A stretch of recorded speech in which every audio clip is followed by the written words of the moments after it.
আমাদের পৃথিবী থেকে বিলুপ্ত হয়ে যাওয়া এমন কিছু প্রাণী যাদের গলার আওয়াজ আজ আপনি প্রথমবার শুনবেন।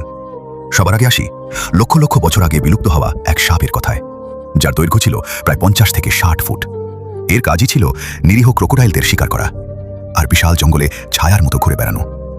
এর সম্পর্কে বলা হয় এটি আজও অ্যামাজন জঙ্গলের কোনো না কোনো অংশে টিকে আছে। আসলে আমি টাইটানোবোয়ার কথা বলছি, যা ছিল আজ পর্যন্ত পৃথিবীর সবচেয়ে বড় এবং বিপজ্জনক সাপ। আর তার চেয়েও কয়েক গুণ বেশি ভয়াবহ ছিল এর আওয়াজ। পরেরটি হলো এমন এক শিকারী প্রাণী যা পানির নিচে সবসময় মৃত্যুর মতো ঘুরে বেড়াত। লক্ষ লক্ষ বছর আগে সমুদ্রের প্রতিটি প্রাণী একে ভয় পেত। বড় বড় শার্ক থেকে শুরু করে তীরের কাছে থাকা ডাইনোসর অথবা আকাশে ওড়া পাখি, সবকিছুকেই সে কয়েক মিনিটে শিকার করে ফেলত। এর নাম ছিল মোজাসরাস।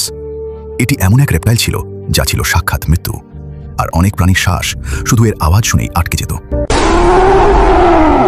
সবশেষে আছে আর্জেন্টিনোসরাস। সাধারণত এই ডাইনোসরগুলো খুব শান্ত আর আদুরে হতো।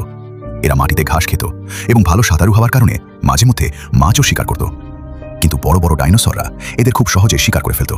তাই নিজের আত্মরক্ষার জন্য তারা এক ধরনের ভয়ঙ্কর আওয়াজ বের করত, ঠিক একদম হিংস্র ডাইনোসরদের মতো।